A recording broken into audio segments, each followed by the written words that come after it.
नमस्कार, मैं हूं श्वेता झा और आप देख रहे हैं आज तक। तो आखिरकार आर्यन खान ड्रग केस की जांच से एनसीबी के high profile zonal director Sameer Wankhede की छुट्टी हो गई है। जी हां, आर्यन केस समेत 6 केस से कल समीर वानखेड़े को अलग कर दिया गया। अब इसकी जांच एसआईटी करेगी, जो कि एनसीबी दिल्ली मुख्यालय के अफसरों को मिलाकर बनाई गई है। एसआईटी टीम आज मुंबई पहुंच रही है।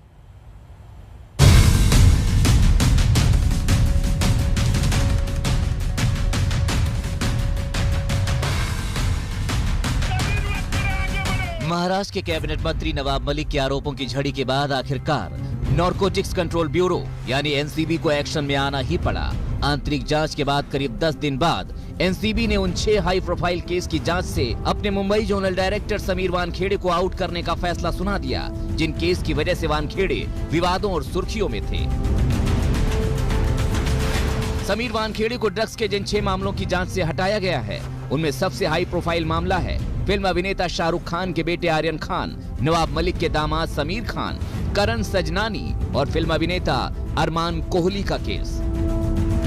आज तक से एक्सक्लूसिव बातचीत में समीर वानखेड़े ने बताया कि उन्होंने खुद कोर्ट में अर्जी दाखिल कर केस को सेंट्रल एजेंसी को सौंपने की मांग की थी। मैं खुद रिट पिटीशन फाइल किया हुआ है कोर्ट में जी कि ये जो केसेस है central agency should investigate that and और अभी क्या हो गया कि जो और मैं आयो भी नहीं हूँ केस का, मैं एक जस्ट सुपरवाइजरी ऑफिसर हूँ, बीइंग द जोनल डायरेक्टर। तो मेरा जो योगदान पहले था अभी भी वही रहेगा भाई। समीर वानखेड़े शायद ऐसा इसलिए कहने की कोशिश कर रहे हैं कि सब कुछ उनकी मर्जी के मुताबिक हुआ है, लेकिन केस के गवाह प्रभाकर सैल के खुलासे और महाराष्ट्र के मंत्री नवाब मलिक के गंभीर आरोपों के बाद एनसीबी को जिस तरह से अपने हाई प्रोफाइल जोनल डायरेक्टर के खिलाफ आंतरिक जांच शुरू करनी पड़ी है और जांच के करीब 10 दिन बाद ही 6 केस से उन्हें अलग करना पड़ा है, वो ये बताने के लिए काफी है कि दाल में कुछ न कुछ तो जरूर काला है।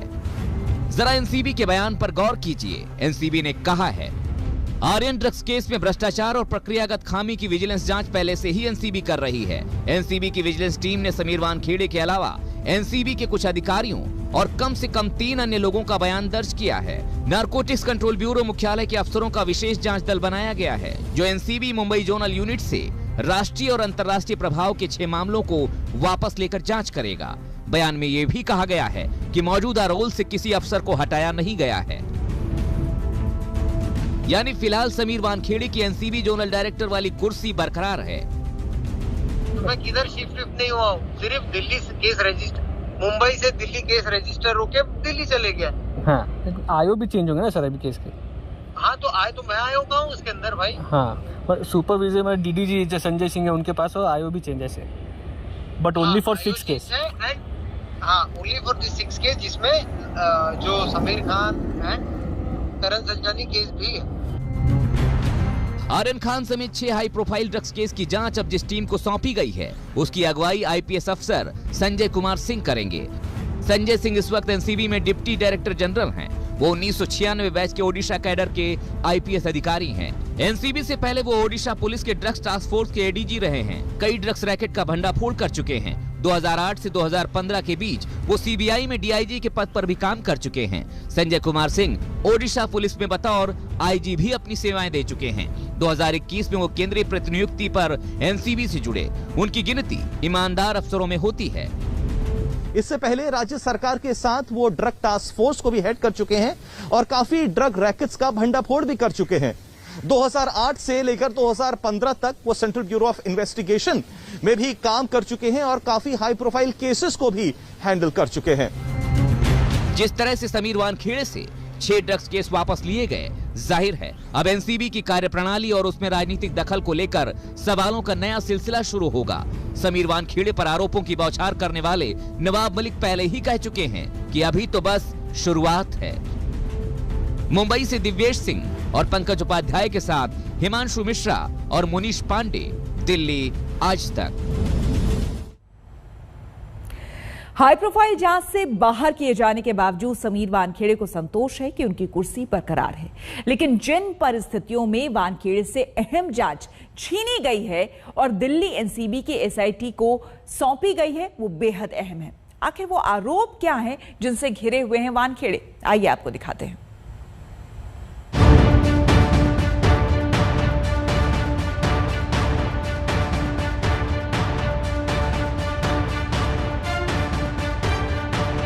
जांच अधिकारी के खिलाफ इससे बड़ा आरोप क्या हो सकता है कि वो वसूली के लिए झूठे मुकदमों में किसी को फंसाए। Mumbai cruise party drugs case में शाहरुख खान के बेटे आर्यन खान की गिरफ्तारी समेत बॉलीवुड सितारों से जुड़े ड्रग्स केस से चर्चा में आए समीर वानखेड़े पर नवाब मलिक ने पिछले दिनों आरोपों की झड़ी लगा दी।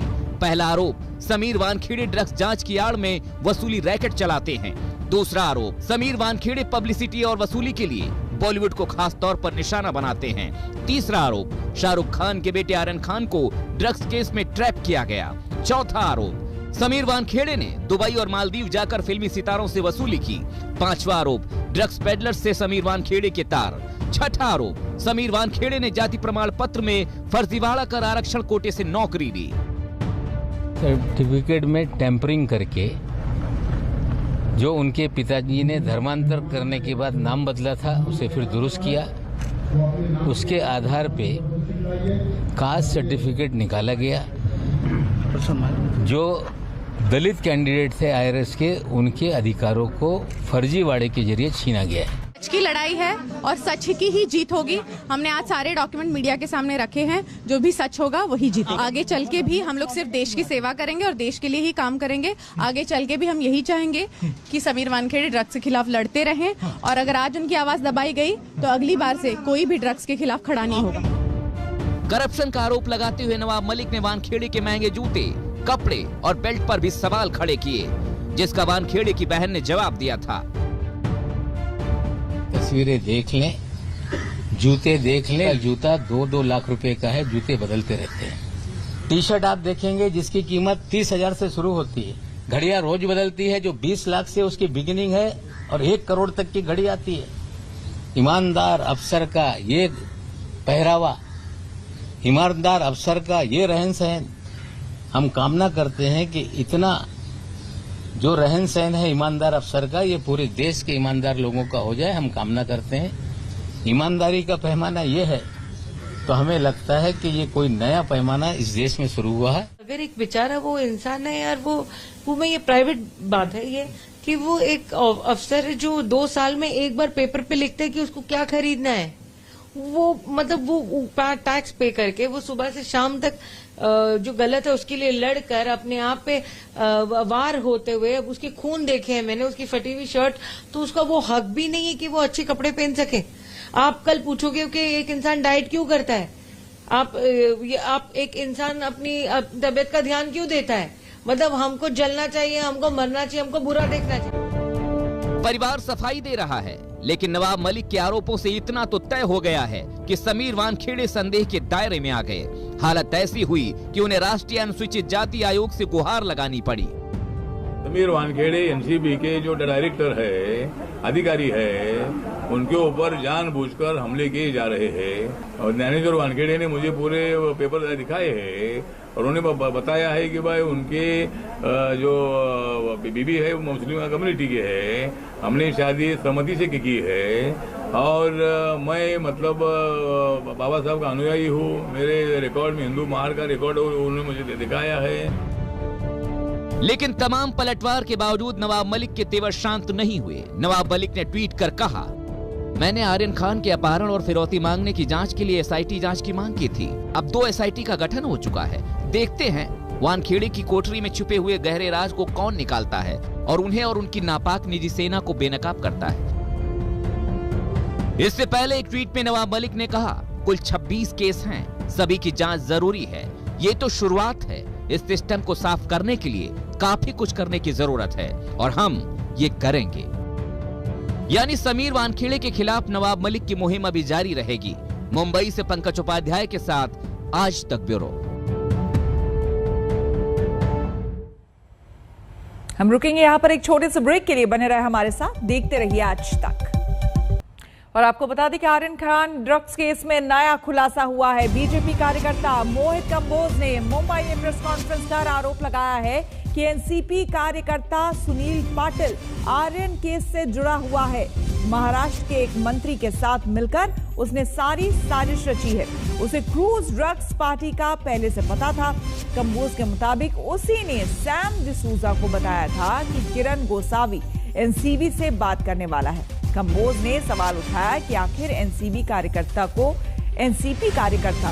ड्रग्स पार्टी का पहले से पता कैसे था। तो अब देखिए पूरा मामला किस तरह से राजनीतिक हो चला है, क्योंकि अभी कुछ देर पहले एक प्रेस कॉन्फ्रेंस की थी बीजेपी नेता ने और उसमें ये सवाल उठाए थे। रुकेंगे छोटे से ब्रेक के लिए, बने रहे हमारे साथ, देखते रहिए आज तक।